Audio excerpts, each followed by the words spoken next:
चलो बच्चों, आज हम टीचर डे के दिन एक कहानी पढ़ते हैं। एक था राजा और अपने राज्य में वो बहुत शक्तिशाली था, पर वो बुद्धिमान से थोड़ा कम था, इसलिए हमेशा परीक्षा में असफल रहता था। एक दिन उसने अपने मंत्री जी से पूछा, मंत्री जी, मैं हमेशा परीक्षा में असफल क्यों होता हूँ? इसका पीछे क्या कुछ हो सकता है क्या? जिस बार मैं हमेशा परीक्षा में असफल हो रहा हूँ, इसका पीछे कोई कारण होगा? तो मंत्री जी बोलते हैं कि हाँ महाराज, मैं एक अच्छा शिक्षक आपके पास भेजूंगा, वो आपको बताएंगे कि आपका असफल होने का कारण क्या है। तो मंत्री जी वहां से चले जाते हैं। फिर बाद में गुरुजी आते हैं। गुरुजी बोलते, हाँ महाराज, मैं आपको अच्छे से पढ़ाऊंगा। फिर 6 महीने की पढ़ाई के बाद महाराज फिर से असफल होते हैं और बहुत ही निराश होते हैं। फिर वहां से गुरुजी चले जाने के बाद मंत्री जी फिर से आते महाराज के कक्ष में और बोलते, महाराज आप इस बार भी असफल हो गए, तो अभी क्या कर सकते हैं? महाराज बोले, मैं बहुत ही चिंतित हूँ, मेरा राज्य मुझसे बहुत नाखुश है। तो मंत्री जी महाराज को सलाह देते हैं कि महाराज, मैं शिक्षक का एक विद्यार्थी लाके बुलाता हूँ जो आपको आपके असफल का कारण बता सके।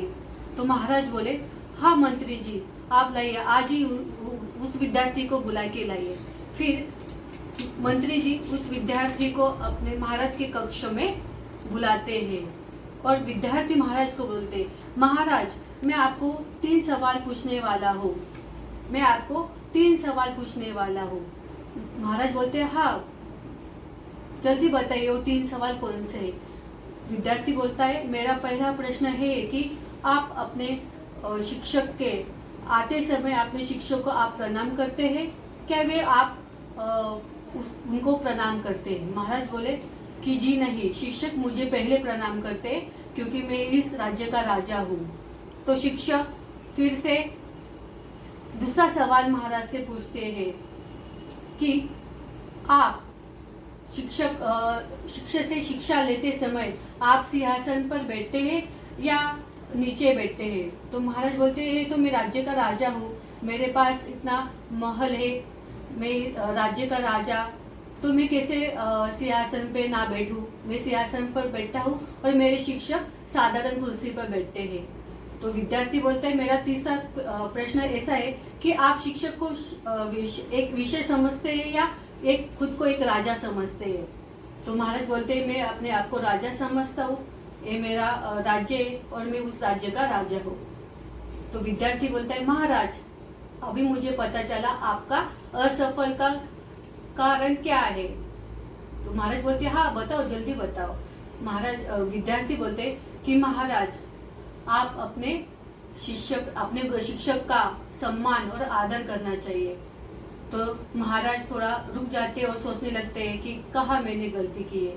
तो महाराज झट से विद्यार्थी को बोलते, हाँ मैं समझ गया कि मैं कहाँ पर गलत हो रहा हूँ और मैं अपना असफल का कारण मैंने ढूंढ लिया है। अगले ही दिन जब गुरुजी अपने राज्य में आते हैं तो महाराज गुरुजी का स्वागत करने के लिए राज्य के द्वार पर खड़े रहकर उनको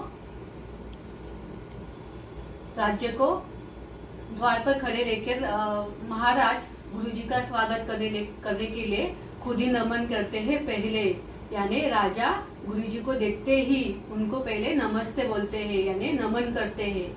और कक्ष में ले जाने के बाद गुरुजी को अपने सिंहासन पर बिठाते हैं और गुरुजी के चरणों के पास राजा बैठते हैं और इसी तरह वो 6 महीने तक अपनी शिक्षा करते हैं। और तीसरा, गुरुजी को अपने एक विषय न मान के अपने गुरुजी का आदर और सम्मान करते हुए अपने 6 महीने तक पूरी शिक्षा प्राप्त करने के बाद आखिरकार में महाराज ने पूरा राज्य अपने बुद्धिमान से और शक्तिशाली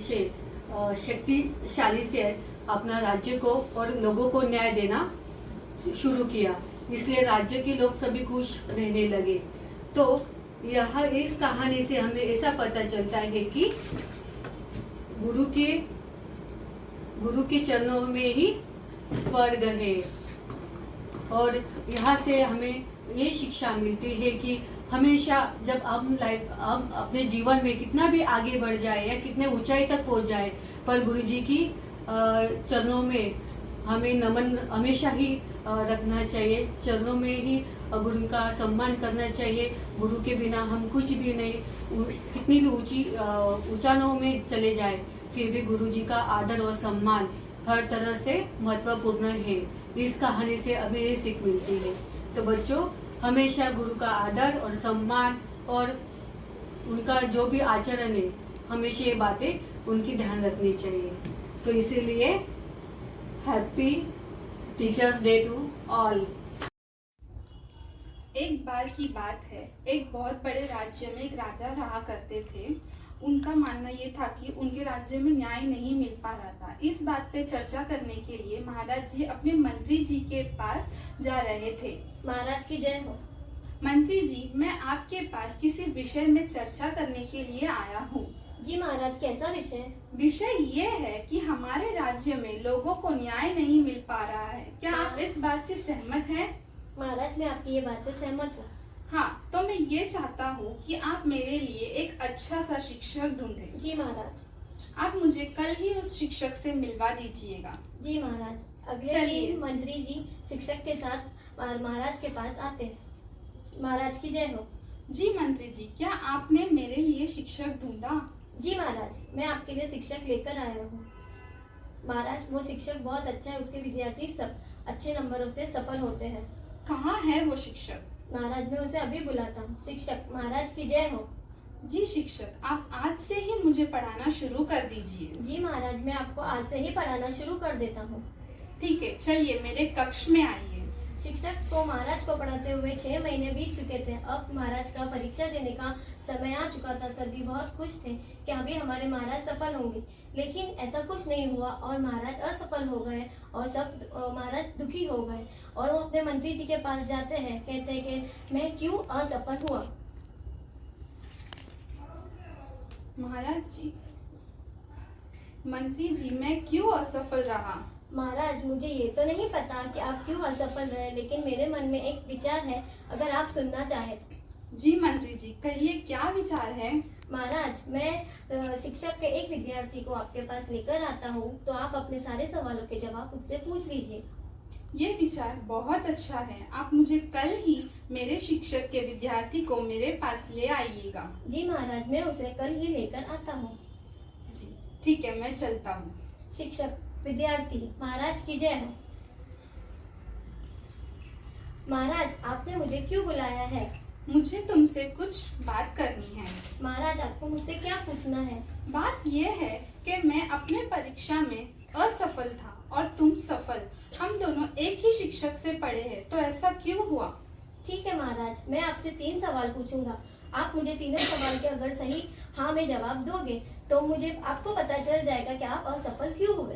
कैसे 3 सवाल? जल्दी पूछो। मेरा पहला सवाल, क्या आप अपने शिक्षक को क्या आपके शिक्षक पहले आपको प्रणाम करते थे? क्या आप उन्हें प्रणाम करते थे? मेरे शिक्षक ही मुझे पहले प्रणाम करेंगे ना। मैं तो यहाँ का राजा हूँ और वो केवल एक विषय। दूसरा सवाल, क्या आप अपने शिक्षक को सिंहासन पे बिठाते थे या नहीं? नहीं, सिंहासन पे तो मैं ही बैठूंगा ना। मैं यहाँ का राजा हूँ और मेरे शिक्षक तो सिर्फ एक साधारण सी कुर्सी पर बैठा करते थे। तीसरा सवाल, क्या आप अपने आप को उत्तम और अपने गुरु को आम समझते थे? जी हाँ, मैं यहाँ का राजा हूँ और ये मेरा पूरा राज्य है, तो मैं यहाँ का उत्तम हूँ और वो केवल मेरे लिए एक आम आदमी ही है। इसीलिए आपको आपके सवालों के जवाब आपको मिल चुका होगा, क्योंकि हमें हमेशा अपने शिक्षक को रिस्पेक्ट करना चाहिए, उनका आदर करना चाहिए, तभी हमारी विद्या पूर्ण होती है और हमें सफलता मिलती है। जी मंत्री जी, मैं समझ गया कि मैं क्यों असफल रहा, क्योंकि मैं अपने शिक्षक का आदर नहीं कर पाया। इसीलिए हमें हमारे शिक्षक का आदर करना चाहिए, तभी हमें सफलता मिलेगी। हैप्पी